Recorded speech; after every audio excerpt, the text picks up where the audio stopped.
고린도후서 8장 소개합니다. 고린도후서 8장 9장은 신약 성경 중에서 헌금에 대해서 이야기하는 아주 가장 중요한 그러한 장을 담고 있습니다.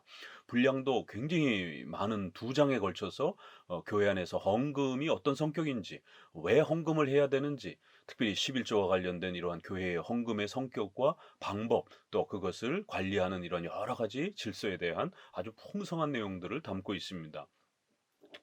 특별히 또한 신약에서 고린도전서 16장, 또 로마서 15장, 갈라디아서 2장 10절이라든가 빌립보서 4장 15절, 이런 부분에서 교회의 헌금에 대한 아주 중요한 이야기들을 많이 소개하고 있습니다. 그럼에도 또 고린도 후서가 가장 많은 분량으로 또 집중적으로 교회의 11조 헌금과 헌금의 이러한 성격과 성질이 무엇인지, 왜 신약교회는 헌금을 요구하고 있는지, 또 그럼 구약의 이러한 헌금의 이러한 형태하고는 어떤 차이가 있는 것인지, 이런 부분들을 8장 9장을 소개합니다. 8장 9장에 이 돈 얘기가 나오는 것은, 돈은 굉장히 민감하고 성도들이 또 교회 생활 속에서 가장 많이 시험에 들기도 하고 또 가장 많은 어려움을 겪는 그런 주제이기도 합니다.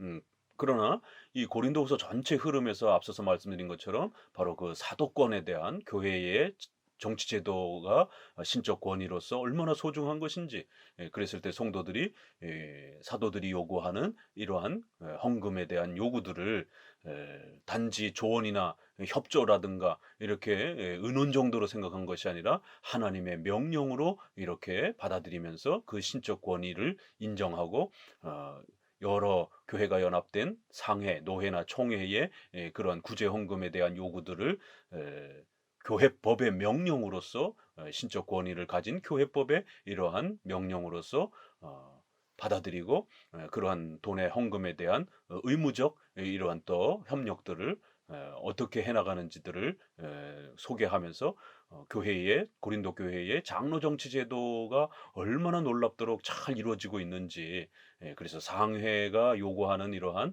구제 헌금에 대한 결정과 명령들을 또 지교회가 그것을 무시하거나 우리 개교의 독립적 자유만 강조하면서 우린 그런 거 상관없어. 우리 교회는 우리 마음대로 원하는 대로 하겠다라고 하는 이런 독립파적, 회중파적 이러한 그 극단적 자유만을 강조하지 않고 이렇게 고린도 교회, 또 고린도 교회가 이렇게 더 넓은 지역은 아가야 지역이에 이렇게 표현합니다. 그래서 아가야 지역엔 여러 교회가 있는데 거기에 이제 수도 역할을 하는 고린도 교회, 또 마게도냐 지역도 넓은 지역이죠. 거기에 빌립보 교회 같은 경우가 아주 중심된 교회가 되는 거고요. 이건 또 하나의 아가야 지역이나 마게도냐 지역은 하나의 노회, 지역 연합 형태의 노회의 형태가 되는 겁니다. 그리고 또 예루살렘 교회도 있죠. 그러니까 이렇게 예루살렘 교회 노회적 역할을 하고, 아가야의 교회 연합적 노회 역할을 하고, 마게도냐 지역의 노예 연합을 하고, 그리고 이런 모든 지역들이 또 예루살렘 총회에 모여서 구제 헌금을, 각각의 교회를, 또 예루살렘이 지금 심각한 가난 기근이 닥쳐서 어려움을 겪고 있기 때문에 모든 지역의 이러한 그 노회와 교회들이 전심으로 또 구제 헌금을 함께 하기로 그렇게 결정을 한 것입니다.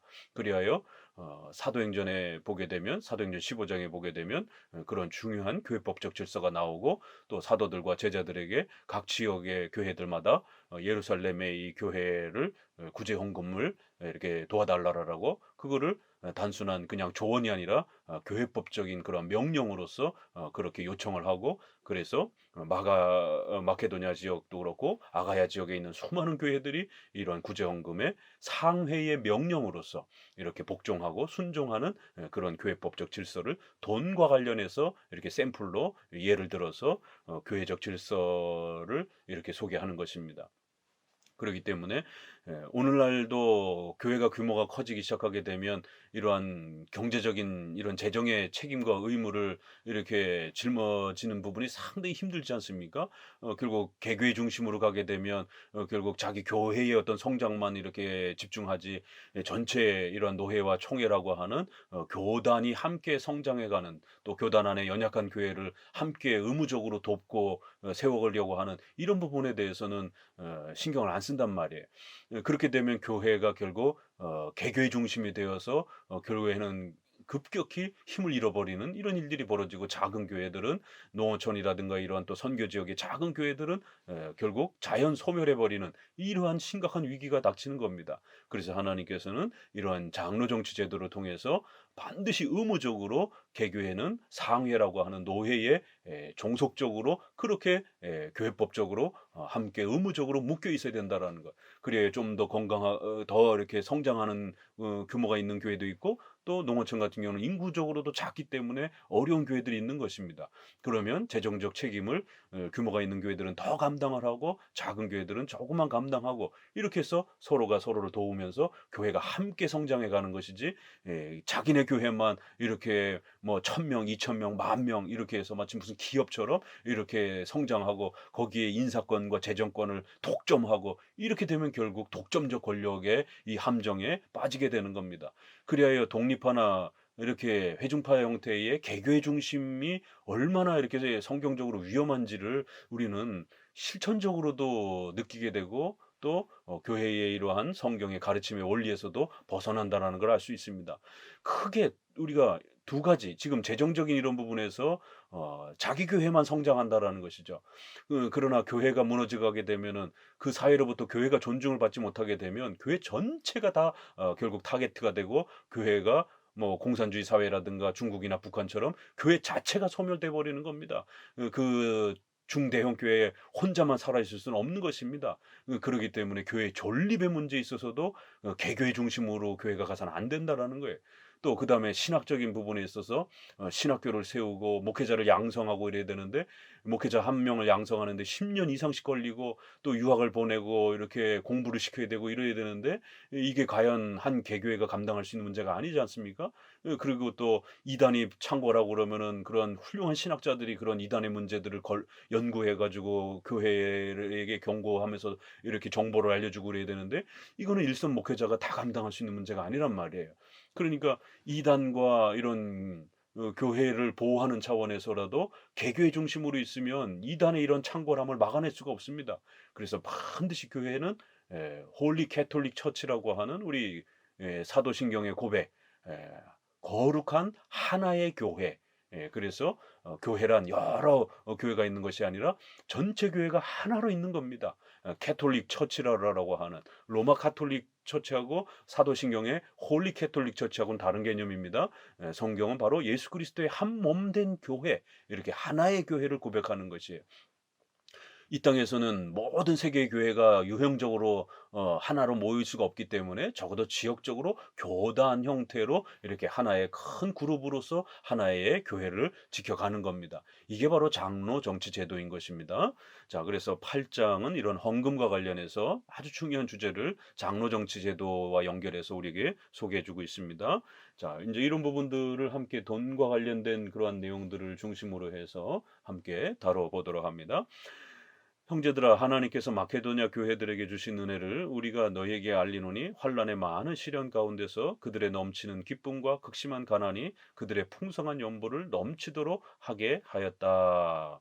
예, 교회의 헌금과 관련해서, 특별히 우리가 11조 헌금과 관련해서 보게 되면은요, 이제 9장에 소개할 때 제가 쓴 그 11조 헌금에 대한 이러한 2000년 교회사적인 그러한 어, 자료를 한번 정리해 놓은 것이 있습니다. 그것도 잠깐 소개해 보도록 하고요. 오늘은 8장은 기본적인 그 내용만, 본문의 내용을 먼저 소개해 봅니다.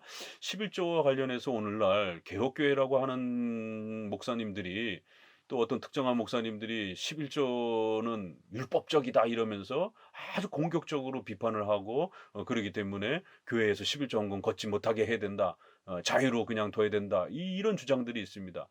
또 한쪽엔 너무 율법주의적으로 이렇게 대형교회를 중심으로 해서 돈벌이 수단처럼 11조를 이렇게 성도들의 재산을 이렇게 강탈하는 그런 어떤 방법과 수단으로 지나치게 이렇게 또 기복주의 아래에서 이렇게 또 돈이 악용되어지는 이런 또 피해가 있죠. 그러다 보니까 또 개혁교회를 하시는 분들 안에 이런 것에 대한 반발 심리로 모든 헌금을 폐지하고, 특별히 11조 헌금은 율법적인 것이다라고 그러면서 아주 공격적으로 비판하는 그러한 또 목소리들도 있습니다.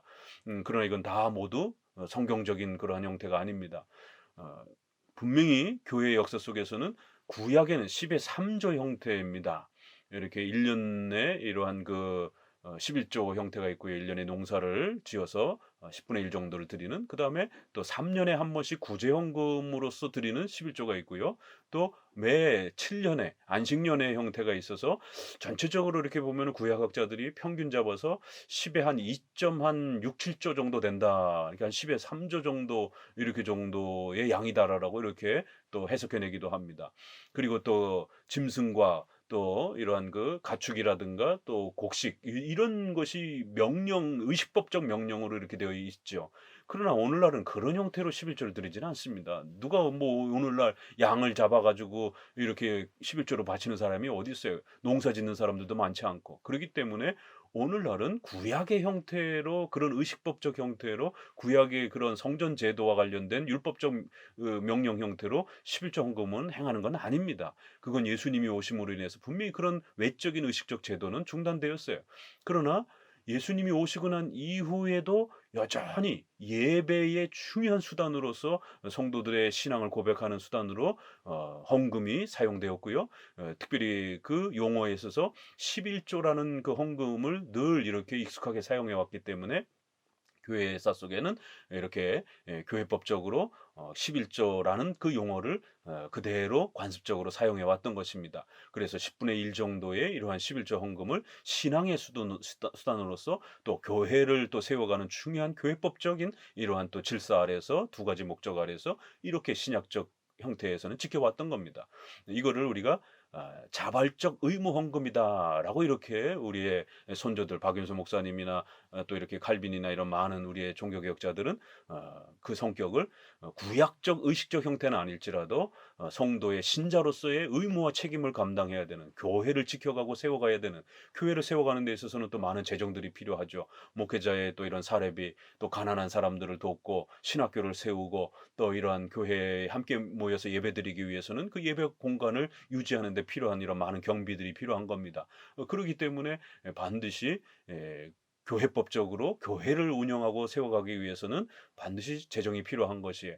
또 성도들의 신앙의 이런 훈련 차원에서도, 또 예배의 또 이러한 질서 아래에서도 성도의 헌금의 또 이런 필요성은 분명히 있는 것입니다. 그래서 세례받은 신자들은 반드시 의무적으로 이렇게 헌금을 해야 하는, 그리고는 또 그 헌금은 자원성, 그래서 신자에게 요구되어지는 그러한 헌금이기 때문에 불신자에게 11조 하라고 할 수는 없는 거잖아요. 그래서 자원하는 마음으로 이렇게 의무적인 성격을 가지고 헌금을 하는 그런 11조 성격입니다. 그래서 이거를 자발적 의무 헌금, 자원성과 의무성이 함께 절묘하게 조화를 이루는 그런 형태의 신약적 헌금의 질서인 것을 보게 됩니다. 그래서 구약의 율법적 의식법적 형식은 아닐지라도 형식은 바뀌었어요. 그러나 구약에서도 목회자 레위 지파라든가 교회 사역을 전담하는 그러한 사역자들, 또 가난한 과부와 고아를 돌보고 또 교회의 이러한 일정한 질서들을 보조하는 목적으로 쓰였던 것처럼 신약에서도 그 본질은 동일하게 사용되어지는 것을 봅니다. 다만 외적인 형식이 바뀌었을 뿐인 것이에요. 그래서 오늘날은 곡식이나 이러한 가축으로 드리지 않고 자기 급여에, 자기 수입의 일정한 부분을 10분의 1 정도로 이렇게 11조 형태로 드리는 것입니다.